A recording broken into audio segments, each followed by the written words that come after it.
everybody, good afternoon. This is Jean here, Jean Truelove from Truelove Quilts for You.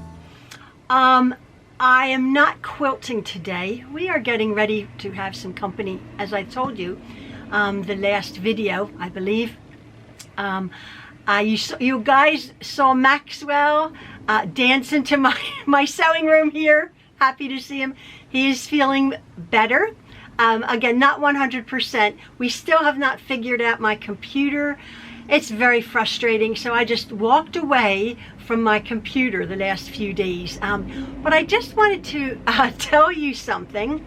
The last video I put up, I was talking about me finishing my quilt, my Tula Pink foundation paper pieced quilt, which I got so many compliments on. Thank you so very, very much. This is my quilt that I was making. Let me just put it up here, like so. And I was saying to you that I really had made this quite well for being a complicated pattern, and I wanted to put it into a quilt show, but one of the edges is wavy, and I couldn't figure it out. Well, you guys figured it out for me. Remember, however many videos ago, I was showing how I actually did the prairie points. I had never done them before. Well, guess what, folks? There are 41 prairie points on one edge, on one side, and 42 on the other. And on one side they were slightly bigger. So what happened was, now that I'm thinking about it, the borders were the same. I think this is how it would go. The borders were the same length, same size when I put my borders on, which I measured through the center of my quilt like you're supposed to do.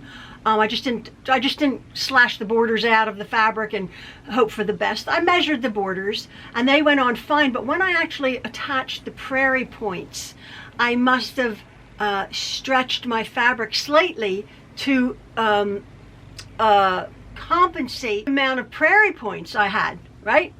I had just cut my prairie points, and the whole thing was to have this orange, the two orange prairie points. When I was obviously messing about with the prairie points to get the edges, I stretched my one size of my border so that it does not lay flat. Now, there was another good suggestion that why don't I put the hanging sleeve on the wavy side? Would that, because three sides lay flat, as I was saying, if you're new here, three sides of my lovely quilt lay nice and flat. After I finished it, I went to press it, to iron it, but one side is wavy, and that is the side that I figured out. I have one extra prairie point, maybe 1.5, that I was messing about, and to try to I guess I stretched this border.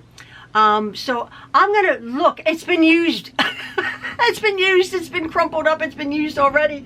If I'm going to try to salvage it by putting the hanging sleeve on the wavy side, I'll see how that goes. If I want to still put it into the quilt show, which that was the original purpose. Because again, thank you so much. The lovely compliments on this quilt, which again was not an easy quilt to do, but somebody said I had the energy from looking after Maxwell to look at to have my all my concentration going on this lovely quilt.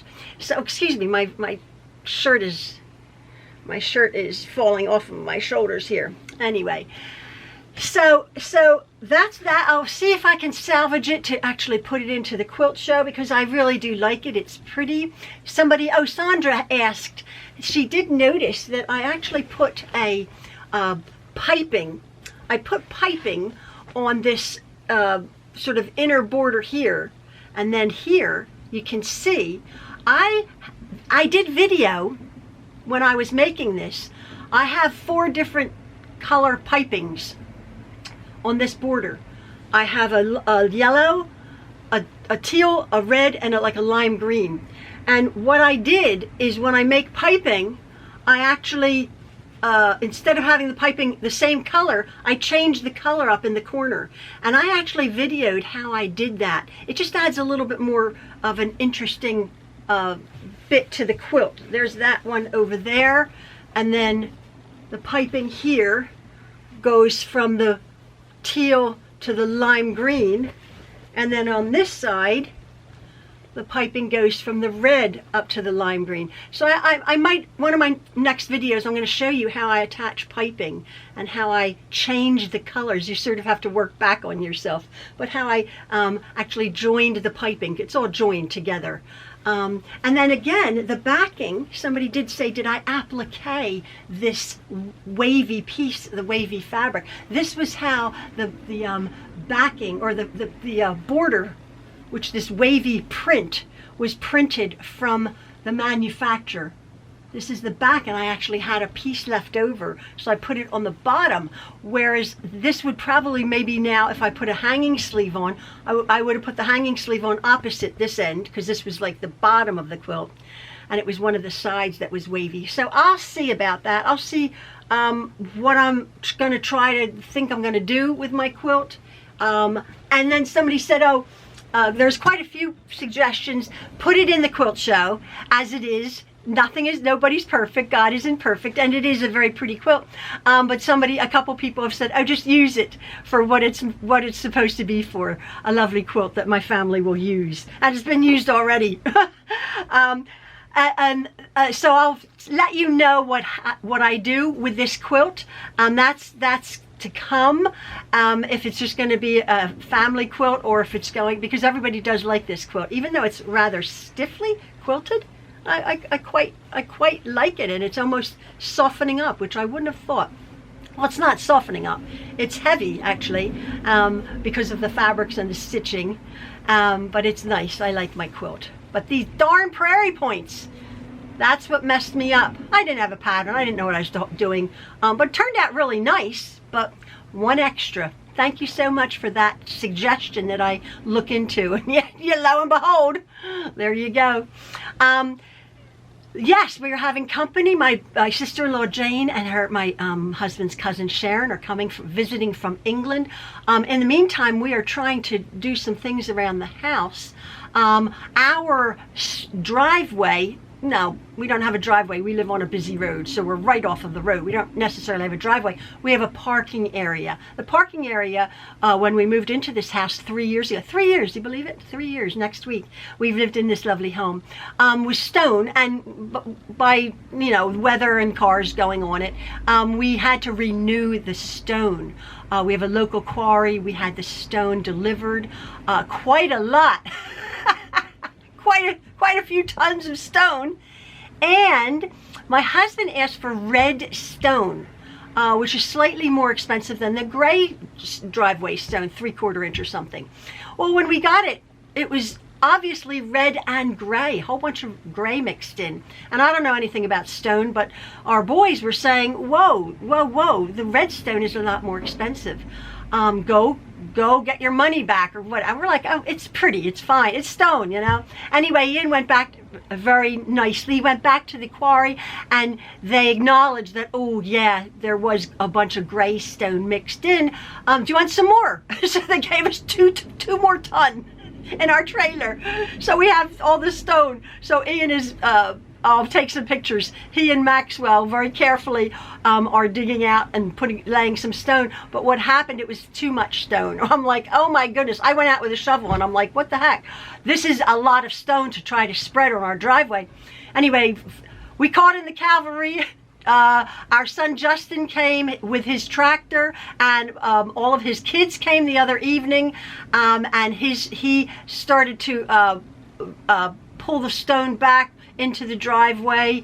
It's not quite finished, so our son Dominic is coming later on, and he's going to be putting his tractor. He has a bigger tractor. He's going to bring his tractor and dig out a few things, and let's make it tidy for when we have our company. We have seen a couple of our grandkids that I'll put some pictures up at the very end. So we've been busy here. I've been busy trying to figure out my quilt. Thank you so much for all of your suggestions, and I figured out what happened, what went wrong with it. And I can't unpick it. I mean, I can't do that.